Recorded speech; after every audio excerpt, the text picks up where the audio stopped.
Let's start with amendment in chapter 10, that is tax invoice, credit and debit notes. So read point number 1. Special provisions pertaining to tax invoice for services by way of admission to exhibition of cinematograph films in multiplex screens. Rule 46 and 54 of CGST rules. Okay.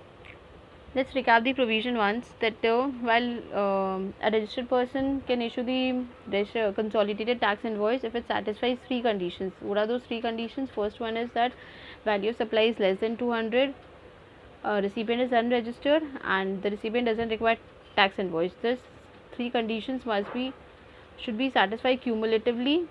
Then only supplier, means registered supplier, can issue consolidated tax invoice at the close of each day. But this provision is not applicable for the supplier who is engaged in making supply of service by way of exhibition, means by way of admission to exhibition of cinematograph films. They are supposed to issue tax invoice even if these conditions are met, means they'll issue electronic ticket. Okay, even if the supply is less than 200, even if recipient is unregistered, even if the recipient doesn't require tax invoice, they have to issue individual invoices, not consolidated invoice. They have to issue individual invoice, and that too they have to issue electronic ticket. That will be deemed to be a tax invoice. A registered person has an option to issue consolidated tax invoice for supplies at the close of each day where the value of goods or services supplies is less than 200, recipient is unregistered and does not require tax invoice in terms of section 31(3)(b) of CGST Act read with fourth proviso to rules 46 of CGST rules with effect from 1st September 2019. Fourth proviso to rule 46 has been amended to disallow this option to a supplier engaged in making supply of services by way of admission to exhibition of cinematograph films in multiplex screens. Further, with effect from 1st September 19, a new sub-rule 4A has been inserted in Rule 54. Accordingly, a registered person who is supplying services by way of admission to exhibition of cinematograph films in multiplex screens shall be required to issue an electronic ticket. The said electronic ticket is deemed to be a tax invoice even if such ticket does not contain the details of recipient of service but contains the other information as mentioned under Rule 46. Moreover, supplier of such service in a screen other than multiplex screen also has been given an option to follow above procedure. Means supplier of such service in a screen other than multiplex screen. Okay, they have also been given an option to follow the above procedure. Now, second one is manner of issuing e-invoice.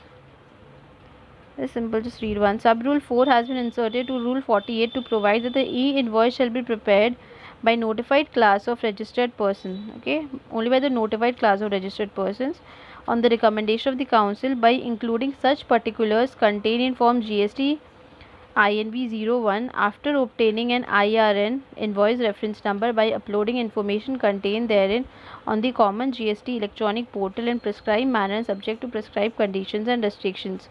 Means that notified registered person will upload the information on the common GST electronic portal, and after uploading the information as per the means in prescribed manner and conditions, then he'll obtain an IRN, that is invoice reference number. Then on the basis of this IRN, the registered person can issue e-invoice, and in that he'll mention all the particulars all the particulars which are stated in form GST INV01, all particulars will be included in that e-invoice. Okay.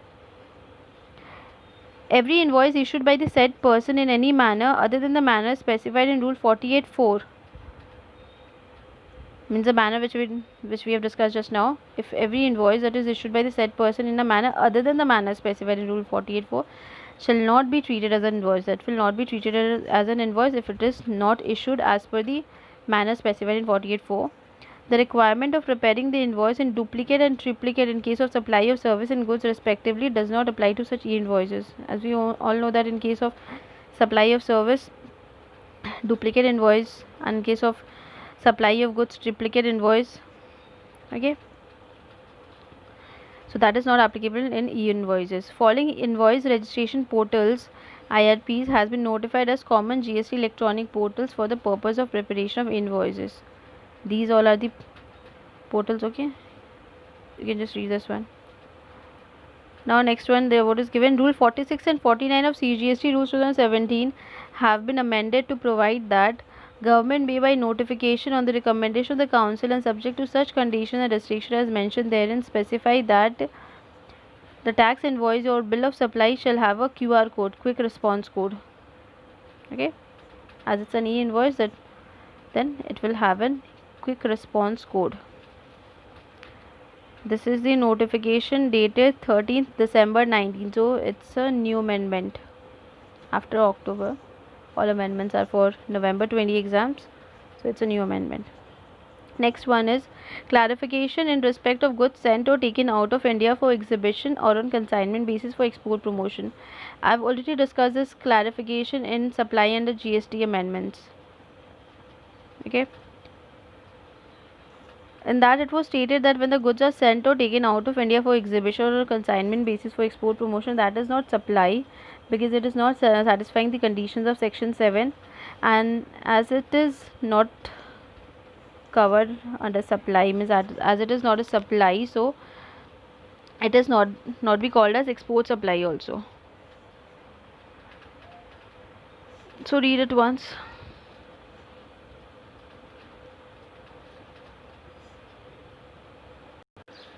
So as you all know that the supply which are either export or supply to SEZ unit or developer, that only qualify as zero rated supply. So as it is not supply, so same is not considered as zero rated supply.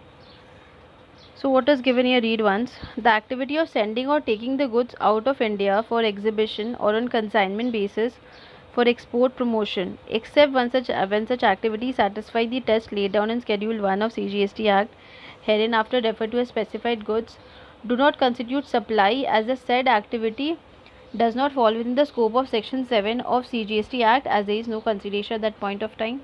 Okay.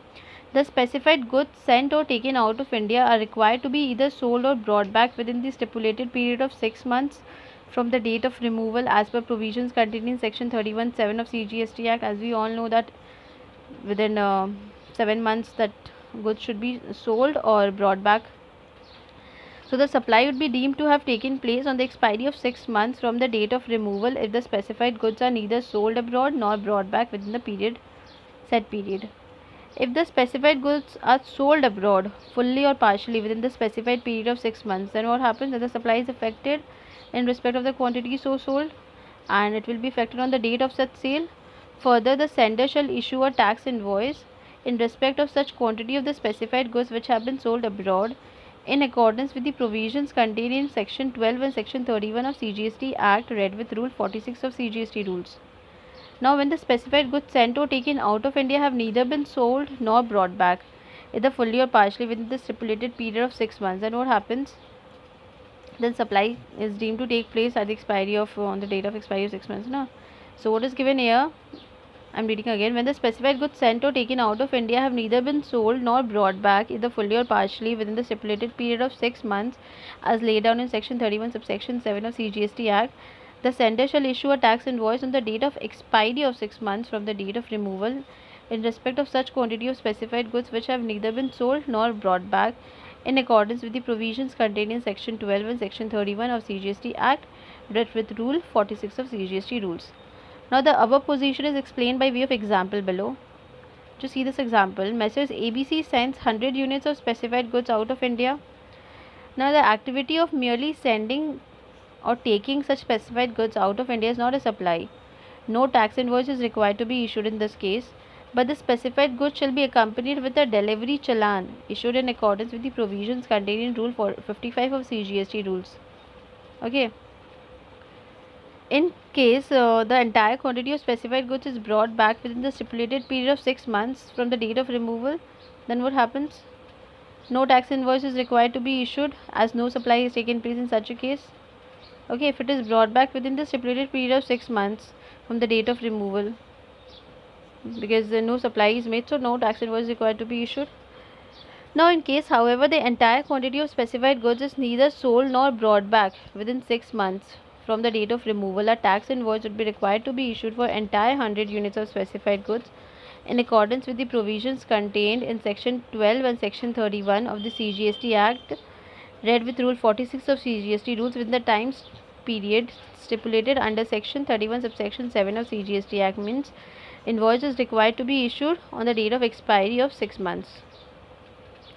Okay.